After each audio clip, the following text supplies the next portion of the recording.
Good morning students. Today we have described the cell and our topic is mitochondria. Mitochondria is the cell organelles which are present inside the cell, and we have drawn the diagram and seen the diagram.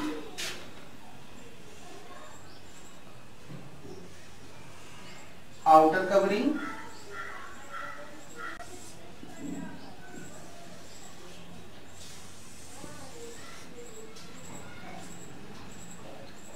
here finger-like structure,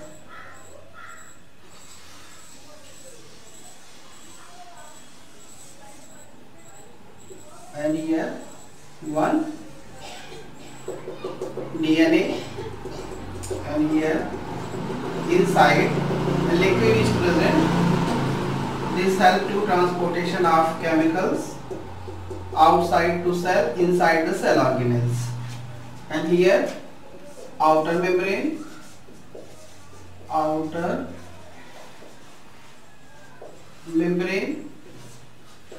inner membrane,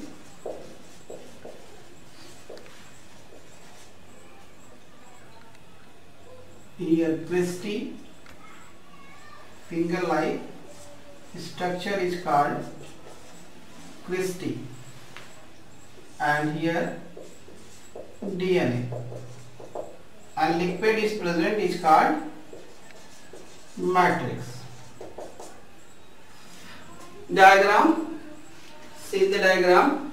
Outer membrane, inner membrane, cristae is the finger-like structure, and DNA which are present inside the mitochondria, and a liquid are present inside the cell organelles mitochondria is called matrix.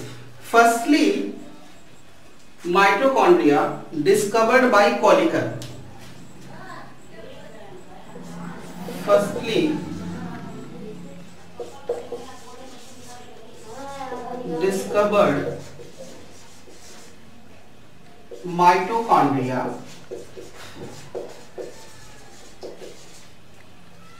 by Kolliker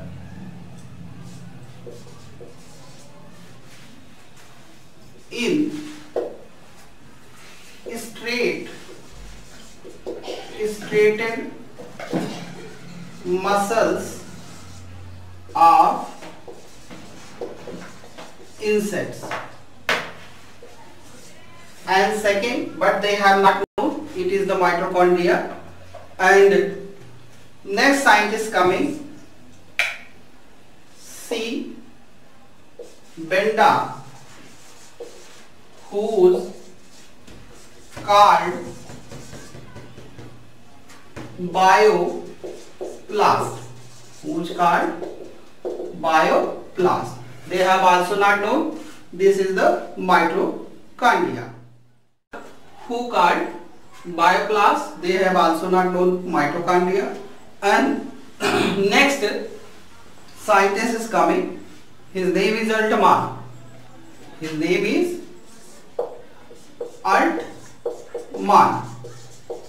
Who's describe the mitochondria. Altman coined mitochondria, and we have described the structure. Mitochondria have double layered cell wall, outer membrane and inner membrane, and his inside a liquid is present is called matrix. Matrix help to transportation of chemicals inside the cell and cell organelles, and they have contained own DNA. DNA full form deoxyribose nucleic acid, and this is the a type of nucleic acid, and it help to one character to goes to next character, or genetic character goes to next characters, next generations, and we have known this DNA also present in our mitochondria inside the mitochondria, and mitochondria also present in sperm. Seeing the diagram,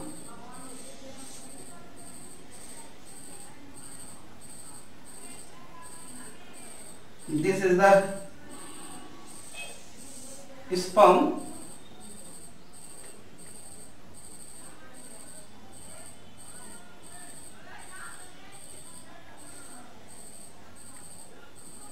Here mitochondria,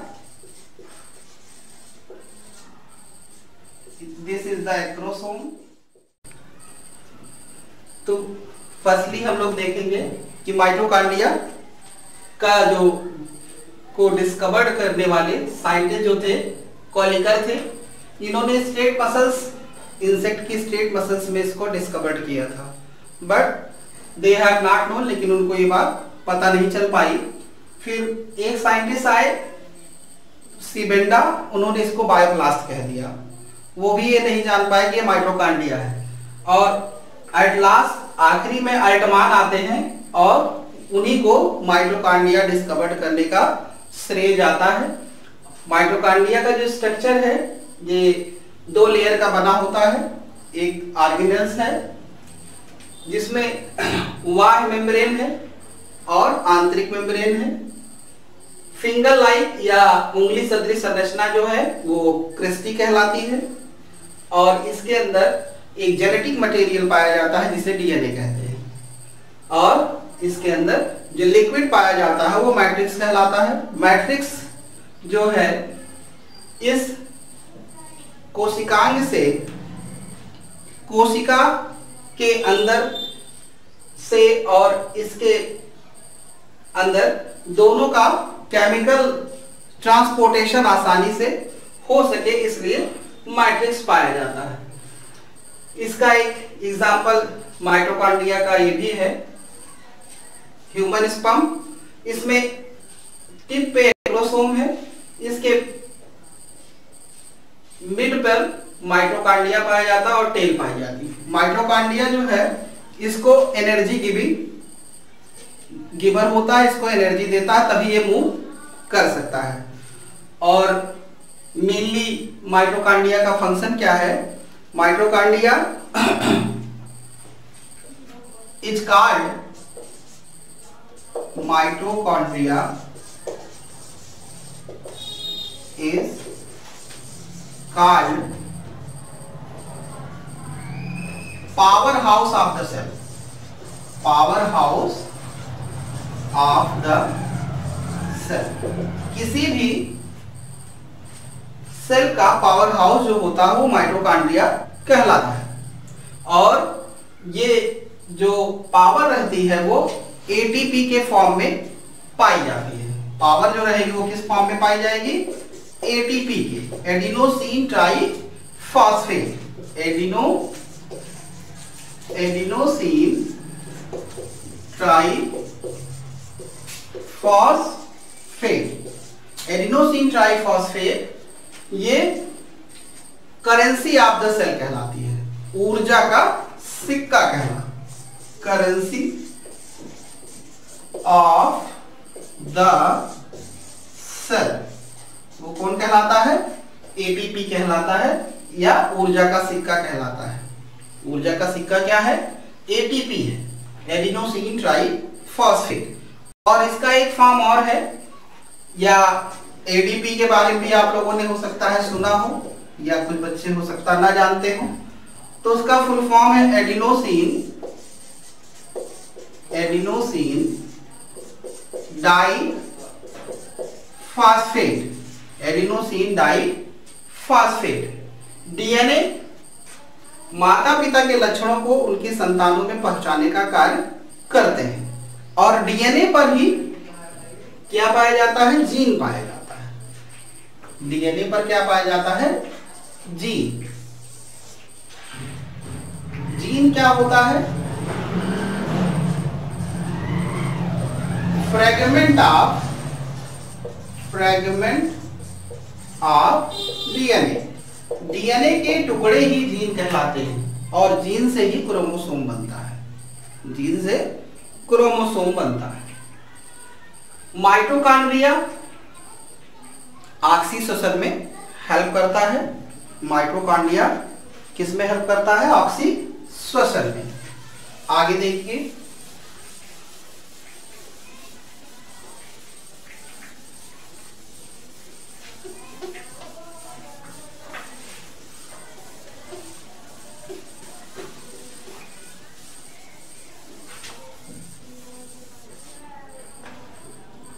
और माइटोकॉन्ड्रियम जो एक Christie है, इसी के ऊपर इस तरह के स्ट्रक्चर पाए जाते हैं जिसे F1 पार्टिकल्स भी कहते हैं, F1 पार्टिकल्स भी कहते हैं। It help in oxy respiration, oxy respiration या TCA साइकिल और Krebs cycle, Krebs cycle.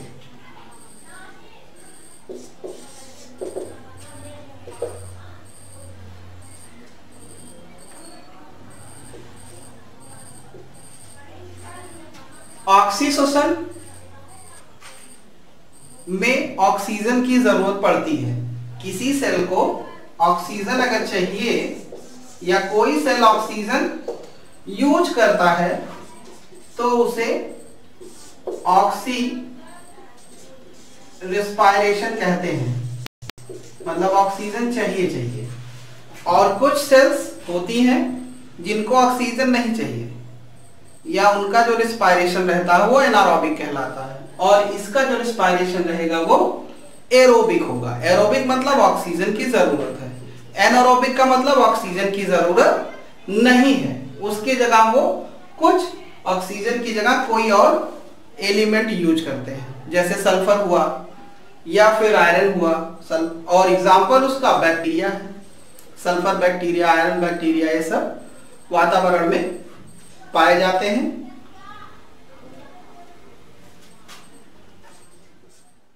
Topic endoplasmic reticulum, endoplasmic reticulum. Endoplasmic reticulum discovered by porter. Endoplasmic reticulum को किसने डिस्कवर्ड किया था? एक साइंटिस्ट थे, पोर्टर। सबसे पहले एंडोप्लाज्मिक रेटिकुलम सेल को फ्रेमवर्क देता है। क्या देता है? फ्रेमवर्क देता है सेल को। और एंडोप्लाज्मिक रेटिकुलम दो तरह के पाए जाते हैं, एक है RER और दूसरा है SER। RER का पूरा नाम है रफ एंडोप्लाज्मिक रेटिकुलम। RER में रफ एंडोप्लाज्मिक रेटिकुलम, और इसका नाम है smooth endoplasmic reticulum. Rough endoplasmic reticulum और smooth endoplasmic reticulum. Rough endoplasmic reticulum जो है ये हेल्प करता है प्रोटीन सिंथेसिस में, प्रोटीन सिंथेसिस में। किसमें हेल्प करता है? Protein synthesis. प्रोटीन सिंथेसिस का मतलब है प्रोटीन का निर्माण, और प्रोटीन का निर्माण जो इसकी यूनिट होती है वो अमीनो एसिड्स होती है। It help to protein synthesis and smooth endoplasmic reticulum, it give us framework of the cell, ये क्या करता है? Framework of the cell, cell को ये फ्रेमवर्क देता है। और एंडोप्लाज्मिक रेटिकुलम एक तरह का ऑर्गेनेल्स है, किसमें पाया जाता है? सेल के अंदर पाया जाएगा, प्लांट और एनिमल सेल दोनों में पाया जाता है। और इसका स्ट्रक्चर जो है अगर आप देखेंगे, ये एनिमल सेल है, ठीक है, इसमें ये न्यूक्लियस हो गया और न्यूक्लियस में ही क्रोमैटिन फाइबर पाया जाएगा। ये क्रोमैटिन हो गया, क्रोमैटिन फाइबर, और ये इसके अंदर जो लिक्विड है उसे कैरियोप्लाज्म कहेंगे। और इसी में एक छोटा सा क्या पाया जाता है? न्यूक्लियोलस, न्यूक्लियोलस, ठीक है। और इसी पे इसको सेल को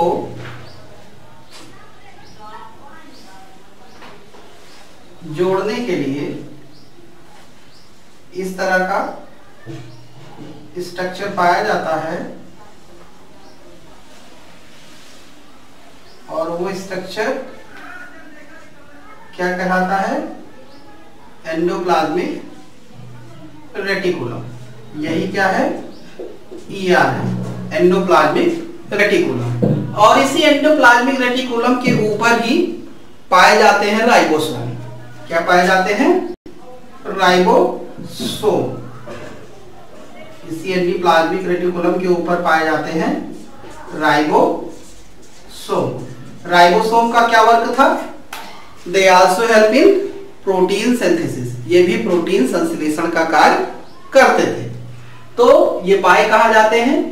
ये भी एंडोप्लाज्मिक रेटिकुलम के ऊपर पाए जाते हैं। और एंडोप्लाज्मिक रेटिकुलम का काम क्या है? प्रोटीन सिंथेसिस करना या प्रोटीन निर्माण करना। और प्रोटीन का जो निर्माण होता है या सिंथेसिस होता है, इसकी जो यूनिट होती है, यूनिट जो रहेगी वो यूनिट कहलाती है अमीनो एसिड।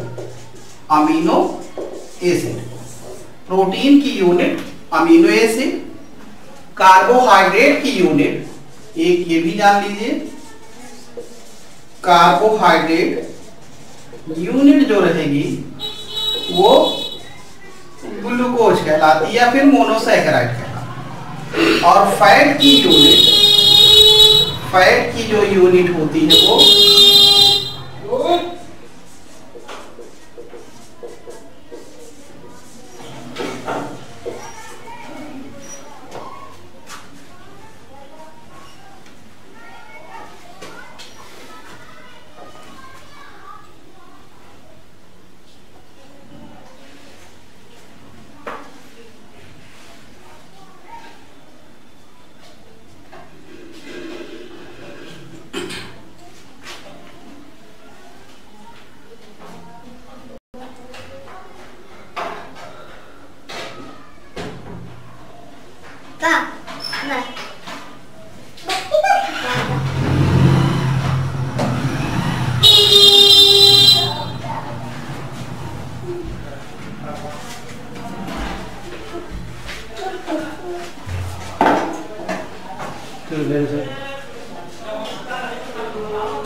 कहाँ से गई?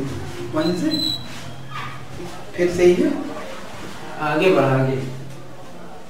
कार्बोहाइड्रेट की यूनिट ग्लूकोज कहलाती है और फैट की यूनिट फैटी एसिड और ग्लिसरॉल कहलाती है। ग्लिसरॉल जो होता है ये ट्राइहाइड्रिक अल्कोहल है, आप लोग केमिस्ट्री में इसको पढ़ेंगे, ठीक है।